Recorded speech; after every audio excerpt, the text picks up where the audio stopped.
Assalamualaikum warahmatullahi wabarakatuh. Perkenalkan, nama saya Lulu Nafisa Sani, NPM 1913053035, semester 7E PGSD Universitas Lampung. Di sini saya akan membuat video untuk memenuhi tugas perkuliahan kajian bahasa Indonesia. Menurut Anda, apa pengertian dari sastra anak, ciri serta jenisnya?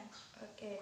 Menurut saya sastra anak itu adalah pengertian dari sastra dulu ya. Sastra itu adalah sebuah ungkapan atau perasaan yang ditulis dalam bentuk cerita atau maupun tulisan yang dikemas tuh secara menarik mungkin bagi pembacanya. Jadi karya sastra anak itu adalah ungkapan perasaan seorang anak yang dituangkan dalam bentuk cerita atau tulisan yang dinikmati oleh anak-anak sendiri ya. Jadi karya sastra itu bisa ditulis oleh orang dewasa yang dikhususkan ceritanya untuk anak-anak maupun anak-anak yang menulisnya. Jadi karya sastra anak ini berhubungan dengan dunia anak-anak. Selanjutnya tuh ciri-ciri karya sastra anak. Pertama itu gaya bahasanya yang sederhana dan isi teksnya itu dapat menambah wawasan. Jadi gaya bahasa atau bahasa di sastra anak itu lebih sederhana, lebih bahasanya tuh bahasa anak-anak gitu ya, nggak kompleks gitu. Jadi mudah dipahami, mudah dimengerti isi karya sastra atau ceritanya. Selanjutnya itu tokoh atau penokohannya itu yang baik. Jadi dalam cerita atau karya sastra anak pasti itu harusnya tokohnya tuh yang baik-baik. Kalau misalkan kita mencontohkan tokoh yang jahat, anak kecil aja ngerti loh jahat itu kayak gini, itu perilaku yang buruk gitu ya. Yang selanjutnya itu menggunakan latar setting tempat cerita alur itu seputar dunia anak-anak gitu.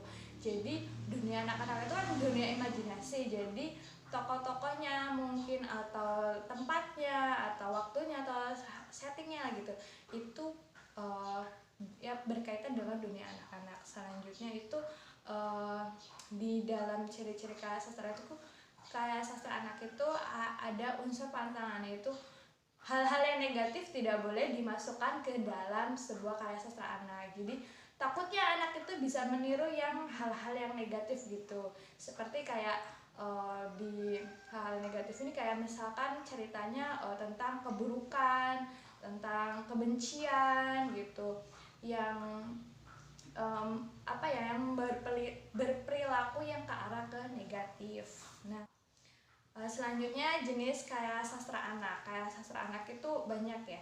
Jadi pertama itu ada puisi, ada pantun, terusan ada prosa. Prosa itu dibagi menjadi dua, itu ada prosa lama, ada prosa baru. Prosa lama itu seperti dongeng, hikayat, fabel. Terus di prosa baru itu ada cerita pendek, cerita novel gitu. Selanjutnya itu ada drama atau teks drama. Itu mungkin sekian penjelasan dari saya. Lalu pandangan pribadi mengenai penerapan pembelajaran sastra yang ada di sekolah, menurut Anda bagaimana? Oke, menurut saya itu penerapan pembelajaran sastra di sekolah itu beriringan dengan belajar bahasa. Kenapa beriringan dengan belajar bahasa? Karena kita belajar karya sastra, kita juga belajar bahasa. Nah, di belajar bahasa itu ada 4 aspek, yaitu yang pertama menyimak, membaca, berbicara, dan menulis. Jadi penerapan pembelajaran sastra itu berkaitan dengan belajar bahasa yang keempat aspek tersebut. Yang pertama itu di menyimak atau mendengarkan. Di aspek itu kita mendengarkan orang berbicara atau mendengarkan orang membaca karya sastra gitu. Kita menyimak, kita mendengar. Dari menyimak dan mendengar itu kita dapat intinya dari apa sih nilai-nilai yang ada terkandung di dalam karya sastra tersebut. Yang kedua itu aspek berbicara. Di berbicara ini kita berbicara mengenai karya sastra yang sudah kita buat gitu kan ya. Terusan berbicara menanggapi atau berkomentar dengan karya sastra orang lain, atau bisa berbalas pantun juga gitu kan. Jadi di aspek berbicara ini juga kita dalam belajar sastra juga bisa belajar bahasa. Yang selanjutnya itu aspek nomor 3 itu yaitu membaca. Di membaca karya sastra ini kita bisa membaca karya sastra yang telah dibuat atau karya sastra orang lain, dan kita juga bisa memahaminya setelah membaca. Yang selanjutnya itu dalam aspek menulis. Di aspek menulis karya sastra itu anak dituntut ya, atau bisa berimajinasi, bisa menuangkan pikirannya, imajinasinya, dia membuat sebuah cerita atau membuat karya sastra anak. Dan selanjutnya itu penerapan pembelajaran sastra itu berkaitan dengan pendidikan karakter. Kenapa berkaitan dengan pendidikan karakter di karya sastra? Karena karya sastra itu banyak sekali nilai-nilai positif yang ada di dalam karya sastra tersebut. Misalkan ceritanya, misalkan di dalam puisinya ada makna-maknanya tersendiri. Jadi di penerapan pembelajaran sastra itu berkaitan dengan pendidikan karakter. Kayak misalkan sebuah cerita gitu. Kalau anak-anak itu kan ceritanya tuh sukanya yang singkat, apalagi masih anak kecil kan, sukanya cerita yang bergambar, sukanya juga cerita yang mudah dimengerti, dan di situ nilai-nilainya juga langsung muncul gitu. Jadi mereka meneladani tokoh-tokoh atau sifat-sifat yang ada di dalam karya sastra tersebut. Mungkin sekian dari saya, seperti itu. Menurut pandangan pribadi sebagai calon guru mengenai pentingnya pembelajaran sastra untuk peserta didik bagaimana? Nah, menurut saya juga belajar sastra itu sangat penting. Kenapa? Karena dalam karya sastra itu terdapat banyak sekali nilai-nilai atau pembelajaran atau manfaat yang kita bisa dapat ambil, dan juga banyak manfaatnya juga di belajar karya sastra. Nah, khususnya itu anak kecil ya. Anak kecil kan tuh suka sekali belajar, bukan belajar, suka sekali dengan buku cerita yang bergambar. Nah, suka banget kan tuh anak-anak. Nah, di dalam belajar karya sastra itu memang sangat penting. Dari usia sejak dini sampai kita dewasa juga seperti ini juga sangat penting. Karena yang pertama itu belajar karya sastra itu dapat melatih atau memupuk kebiasaan membaca. Nah, kalau anak kecil yang udah suka baca tuh banyak tuh di rumah buku cerita. Nah, mungkin dari kita juga bisa membiasakan anak itu belajar cerita, belajar yang cerita bergambar, terus belajar cerita yang gak ada gambarnya dan tapi udah banyak ininya gitu ya, banyak tulisannya walaupun sederhana. Nah, itu sangat penting karena di karya sastra juga kita memupuk rasa anak dari sejak dini itu belajar membaca atau mencintai buku. Yang selanjutnya itu membantu perkembangan intelektual atau psikologi. Jadi membantu dalam karya sastra itu bisa membantu perkembangan intelektual, karena di dalam karya sastra juga kita bisa mendapat wawasan gitu. Jadi kita baca karya sastra anak gitu atau karya sastra itu, oh ternyata aku dapat loh info baru tentang apa sih nilai-nilai ini gitu, nilai-nilai di kehidupan yang ini seperti ini gitu. Selanjutnya itu mempercepat perkembangan bahasa. Nah, ini juga poin pentingnya. Selain kita mencintai buku, nah kita juga bisa belajar bahasa atau perkembangan bahasa, menambah kosakata bahasa. Apalagi kalau kita udah mengenalkan dari sejak dini gitu, anak-anak juga akan bisa terbiasa atau bisa mengerti bahasa baru gitu ya. Selanjutnya itu membangkitkan daya imajinasi anak. Nah, di daya imajinasi ini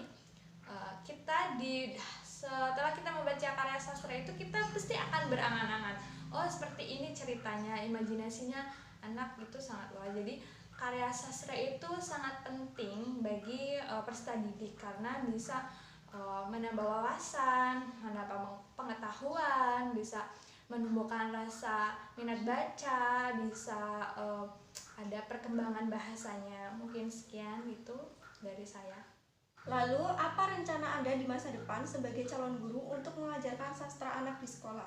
Oke, menurut saya sebagai calon guru di masa depan itu membelajarkan anak karya sastra itu tadi berkaitan dengan 4 aspek belajar bahasa.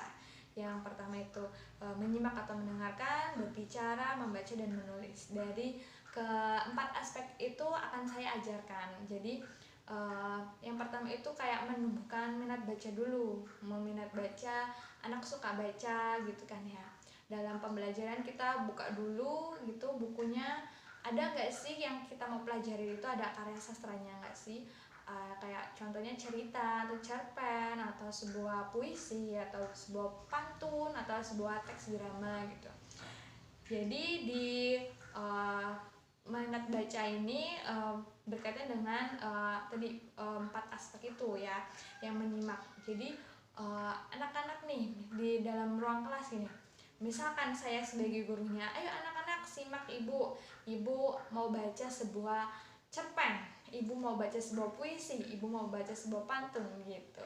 Jadi anak mendengarkan, menyimak gitu ya, apa yang saya bicarakan itu tentang karya sastra, dia akan mengerti, oh kalau baca pantun itu kayak gini, oh kalau membaca puisi itu harus ada intonasinya gitu kan ya, seperti itu. Jadi di minimak ini anak bisa mendengarkan, oh informasi yang didapat dari karya sastra.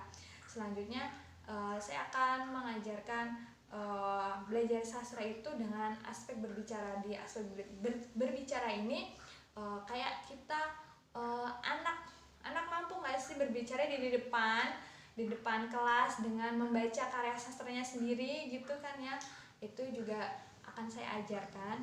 Selanjutnya di aspek membaca. Nah di aspek membaca ini mungkin saya akan tunjuk di dalam kelas peserta didik untuk membaca karya sastra dengan baik, dengan tepat gitu. Nanti kita mengomentarinya bersama-sama. Selanjutnya itu di aspek yang menulis. Nah di aspek yang menulis ini saya akan memberikan sebuah tugas atau memberikan sebuah latihan untuk peserta didik itu menulis, kayak ayo anak-anak kita akan menulis membuat sastra, yaitu sastra sendiri, kayak cerita, kayak sebuah puisi gitu untuk dipentaskan gitu kan ya. Nah selanjutnya mungkin di dalam kelas itu saya bisa loh membuat sebuah perlombaan gitu antar kelompok, ayo anak-anak buat karya sastra yang bagus, nanti akan diberikan reward seperti itu. Mungkin itu yang bisa saya jelaskan ya. Saya sebagai calon pendidik itu di masa depan akan mengajarkan, yang pertama itu menumbuhkan anak untuk minat membaca, terus mengajarkan sastra itu berkaitan dengan 4 aspek bahasa tadi, seperti berbicara, menulis, menyimak, dan membaca gitu. Terus yang selanjutnya saya akan membuat sebuah kompetisi atau lomba itu antar kelompok, mungkin bisa juga antar kelas gitu ya. Itu jawaban dari saya.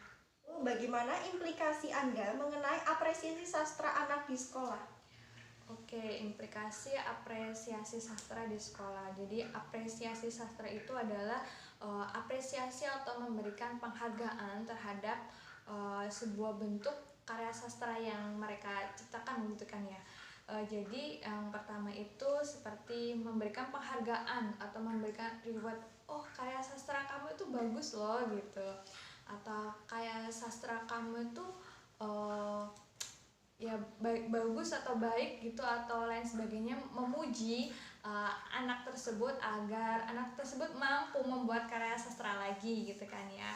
Yang kedua itu memberikan komentar. Nah setelah kita memberikan penghargaan, oh bagus ini ceritamu, kita memberikan komentar untuk masukan anak didik itu agar membuat karya sastranya itu akan lebih baik lagi gitu. Kita jangan langsung menjudge-nya itu, kamu tuh salah, kamu tuh nggak bener karya sastranya. Mungkin anak itu kalau dimarahin atau dikomentarin secara pedas itu dia nggak mau lagi membuat karya sastra gitu. Jadi kita mengomentari karyanya, misal kalau ada kekurangan kita berikan masukan gitu ya. Selanjutnya itu mendengarkan sastra anak.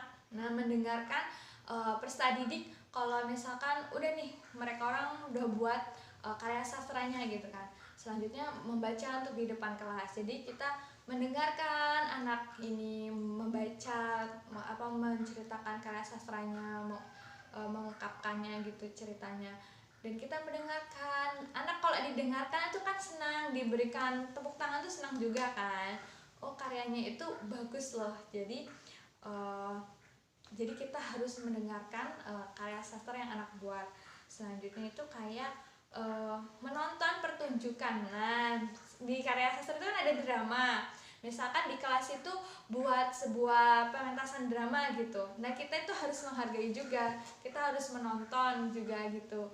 Menontonnya, menikmatinya gitu. Jadi di apresiasi sastra ini itu sangat penting karena sebuah karya itu harus dihargai, harus diberi penghargaan agar mereka yang suka dengan karya sastra itu dia akan terus membuat karya sastra yang lebih baik lagi. Jadi kalau misalkan kita nggak apresiasi karya sastra mereka itu mungkin dia tuh akan males lah mau buat gitu kan, nggak dihargain, nggak dituin. Jadi sangat penting sih kalau untuk apresiasi sastra itu kepada peserta didik. Sekian ya jawaban saya, mungkin itu yang bisa saya berikan. Itulah tadi yang dapat saya berikan. Sekian dari saya akhiri. Wassalamualaikum warahmatullahi wabarakatuh.